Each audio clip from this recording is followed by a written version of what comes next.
कांग्रेस के मंच से किसी ने प्रधानमंत्री नरेंद्र मोदी जी की स्वर्गीय माता जी के बारे में अपशब्द कहे, उसका निषेध। ये कहां से आ गया प्रस्ताव बीच में? क्योंकि उसको बासी कड़ी को बहुत उबाल लाने का प्रयास किया जा रहा है। बिहार बंद भी किया, वो भी फ्लॉप हुआ। माता को गाली दी, माता को गाली दी, लेकिन इनके पास गालीबाज इतने ज्यादा हो गए कि वक्त राहुल गांधी रायबरेली के अंदर यात्रा करते हुए नजर आ रहे हैं। दावा किया जा रहा है कि राहुल और अखिलेश बड़ा खेला करने जा रहे हैं। दोस्तों, मोदी जी का खेल किस तरह से पूरा उल्टा पड़ता हुआ नजर आ रहा है और रायबरेली के अंदर उल्टी गिनती पूरी तरह से शुरू हो चुकी है। अभी हाल ही में बिहार के अंदर मोदी जी, राहुल गांधी ने जिस तरह से वोट बचाओ अधिकार यात्रा की थी दोस्तों, उसी के बाद अब राहुल गांधी ने रायबरेली के अंदर खेला करना शुरू कर दिया है। यानी कि चौतरफा घेरने की कोशिश राहुल गांधी ने शुरू कर दी है। हमारे साथ वरिष्ठ पत्रकार मौजूद हैं, अशोक वानखेड़े। आप इस रिपोर्ट को देखिए। नमस्कार, स्वागत है आपका द न्यूज लॉन्चर पर। मैं हूं अशोक वानखेड़े, लेकर आया हूं आपका अपना कार्यक्रम द एक्स-रे। एक खबर है, जस्ट उस खबर को मैं देखता हूं तो मुझे कई चीजें दिखाई देती हैं। खबर यह है कि क्या अखिलेश यादव के लिए ऊंचाहार से मनोज पांडे का पत्ता साफ करेंगे राहुल गांधी? रायबरेली की यात्रा की इनसाइड स्टोरी। अब मैंने बोला ये अखिलेश के लिए राहुल पत्ता साफ करेंगे, और ये जब रायबरेली का मामला इसको एक से नीचे दिखा तो बहुत ही हास्यास्पद बात आई है, क्योंकि अब ज़्यादा बातें पर हंसना शुरू कर दिया है हमने, जितना क्या करें। एक तो दिशा की एक बैठक थी, अब उस बैठक में सभी जनप्रतिनिधि आते हैं, राहुल गांधी भी थे, मनोज पांडे भी थे, ऊंचाहार से विधायक है, जिला पंचायत, जिला अध्यक्ष सभी रहते, अधिकारी, डीएम, हेल्थ वाले, पुलिस, सब। अब जब एक बैठक चालू हो गई तो एकाएक मनोज पांडे ने एक प्रस्ताव रखा, और प्रस्ताव ये था, मीटिंग दिशा की थी, और प्रस्ताव था कि बिहार में कांग्रेस के मंच से किसी ने प्रधानमंत्री नरेंद्र मोदी जी की स्वर्गीय माता जी के बारे में अपशब्द कहे, उसका निषेध। ये कहां से आ गया प्रस्ताव बीच में? क्योंकि उसको बासी कड़ी को बहुत उबाल लाने का प्रयास किया जा रहा है। बिहार बंद भी किया, वो भी फ्लॉप हुआ। माता को गाली दी, माता को गाली दी, लेकिन इनके पास गालीबाज इतने ज्यादा हो गए कि उन्होंने गाली का बात करना ही बंद कर दिया प्रधानमंत्री जी ने। हो सकता है 17 तारीख को जब गया में माता जी का पिंडदान करने जाएंगे तो फिर एक बार माता जी को आखिरी बार उबाल लाने का प्रयास होगा। लेकिन फिर मनोज पांडे के साथ ऐसा क्या हो गया कि एकाएक दिनेश प्रताप सिंह तो लगातार धरने वरने पे बैठे रहते हैं। दरअसल मनोज पांडे जो है, ये समाजवादी पार्टी के बड़े नेता थे, और समाजवादी पार्टी में अखिलेश जी ने इनको ब्राह्मण फेस बना के रखा था, जो उनका एक प्रकोष्ठ था, प्रबुद्ध प्रकोष्ठ। हालांकि उसमें सब सवर्ण लोगों के लिए ही था। उसके कई सालों तक अध्यक्ष रहे मनोज पांडे। लेकिन फिर लालच के चक्कर में राज्यसभा में क्रॉस वोटिंग कर गए। लालच के चक्कर में मनोज पांडे पुराना विधायक है, पुराना साथी है एक अपना, इसलिए वो निगलेक्ट करते हैं। आखिर 1 सवा साल के बाद उन्हें पार्टी से निकाल दिया गया। फिर मनोज पांडे अभी लगातार भारतीय जनता पार्टी की भाषा बोलते हैं, और ये उनका बैकग्राउंड। अब आप कहोगे कि उसको ये प्रस्ताव से क्या लेना देना। बेसिकली मनोज पांडे रहते हैं ऊंचाहार।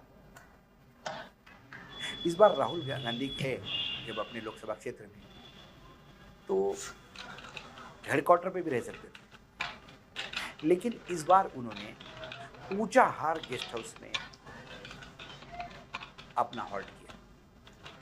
और जब ऊंचाहार गेस्ट हाउस में सांसद रहेंगे तो विधानसभा क्षेत्र के बहुत सारे लोग मिलने आएंगे।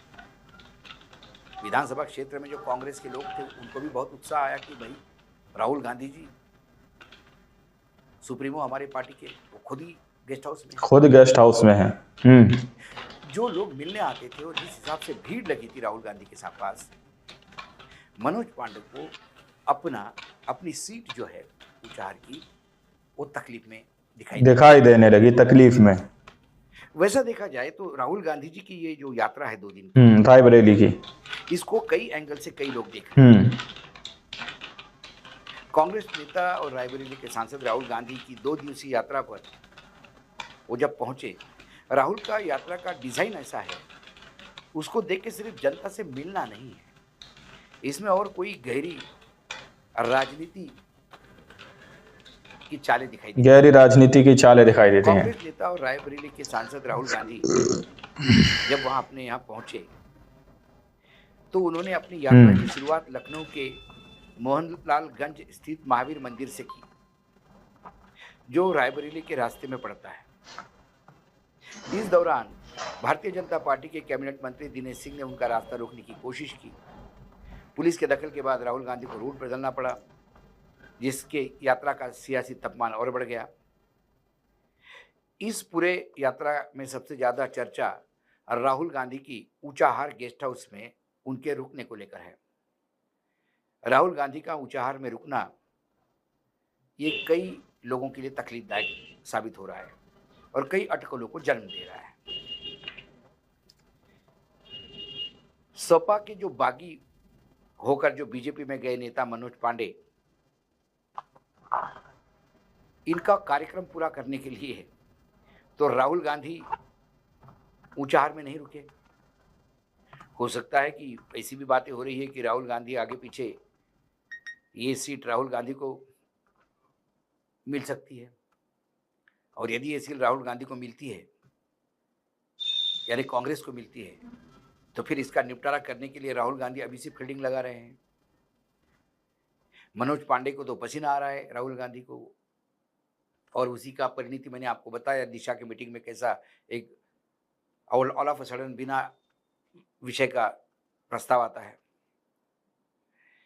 अभी राहुल गांधी कितने समाजवादी पार्टी के साथ मिलकर क्या क्या करेंगे, ये अभी बहुत आगे पीछे देखने वाली बात है।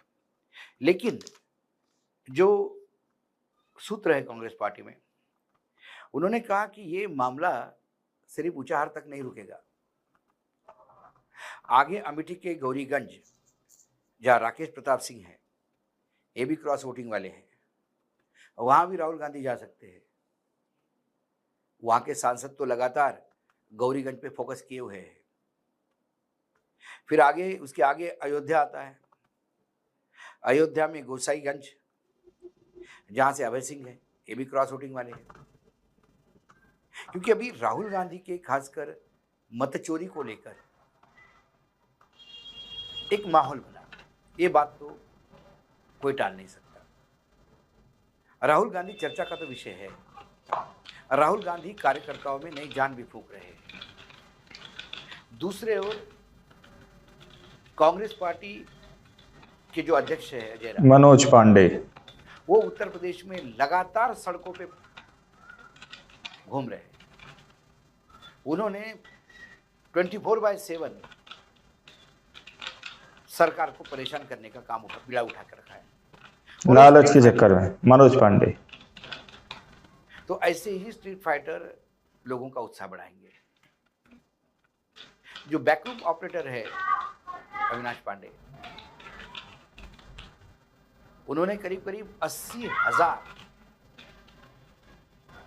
कार्यकर्ताओं का डाटा है जो पदाधिकारी या जिनकी अपॉइंटमेंट्स मंडल लेवल तक करने का पूरा प्लान लेके बैठे हैं।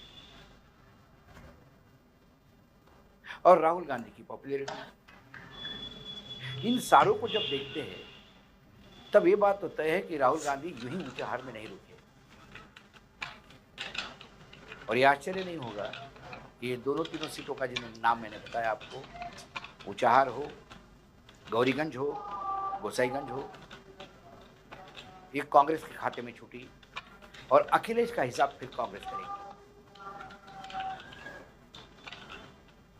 देखते हैं समय क्या करवट लेता है, लेकिन वर्तमान में खुद गेस्ट हाउस में है। उत्तर प्रदेश समाजवादी और कांग्रेस का गठबंधन को तोड़ नहीं पाएगा।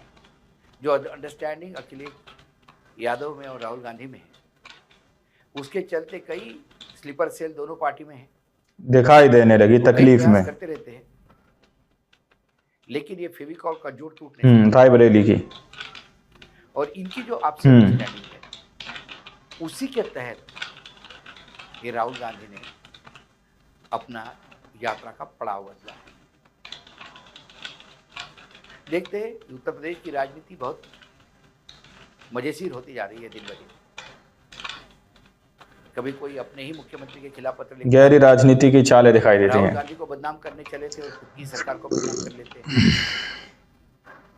यहाँ दोस्तों, आप लोगों ने इस वीडियो को शुरू से आखिर तक देखा। वीडियो के अंदर साफ तौर पर बात की गई है, क्या राहुल गांधी सीधे तौर पर अखिलेश यादव के लिए बड़ा काम करेंगे, यानी कि राहुल गांधी अखिलेश यादव के लिए वहां पर लोगों का पत्ता साफ करेंगे जिन्होंने क्रॉस वोटिंग की थी। मनोज पांडे को लेकर यहां पर सीधी बात कही जा रही है कि मनोज पांडे का पत्ता साफ करने का काम राहुल गांधी करेंगे रायबरेली के ऊंचाहार के अंदर। इस बात का दावा किया जा रहा है, यानी कि पहले बिहार के अंदर तेजस्वी यादव के लिए राहुल गांधी ने बड़ा खेला किया, वही बड़ा खेला अब रायबरेली के अंदर राहुल गांधी को लेकर दावा किया जा रहा है। दोस्तों, अब आप लोगों ने इस रिपोर्ट को देखा, सुना, आप लोग इस रिपोर्ट के बारे में क्या सोचते हैं, क्या समझते हैं? अपनी राय कमेंट सेक्शन में जरूर दीजिएगा। क्या 17 सितंबर को फिर से उल्टी कड़ी जो है उफान लेने की कोशिश करेगी, यानी कि मां वाला दोबारा से खेल शुरू किया जाएगा? आप लोग इसके बारे में भी कमेंट कीजिएगा। वीडियो में जब तक के लिए जय हिंद, जय भारत।